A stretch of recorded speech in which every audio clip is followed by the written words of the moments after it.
So the restorative course is a 14-day course. It covers the theory and the practical of restorative dentistry. All the mornings are theory and the practicals are in the afternoon. Topics that we cover, such as occlusion. Occlusion is the most important topic as far as I'm concerned in restorative dentistry. Most dentists, when they qualify, don't really have an idea of occlusion, and that's usually because they've not been taught it at university. Occlusion is the major factor in why treatment and restorations succeed or fail.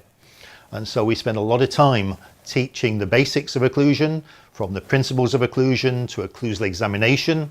We go on to talk about temporomandibular joints and TMD, move on to articulators, especially with articulators, how do we move on to treatment planning, putting your mounted study cast into articulators and treatment planning. All that's covered in the course. As well as that, we go through topics such as veneers.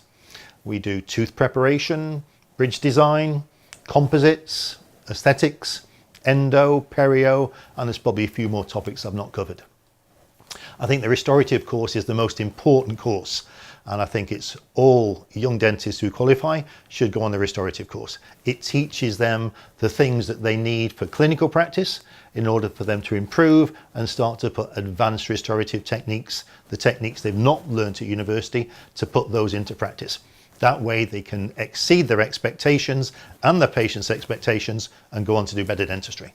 At the end of the restorative course, as long as you've completed all your assessments, that can lead you on to a PG certificate in restorative dentistry. And if you want to go further, that can lead you on to a PG diploma, a level 7 PG diploma.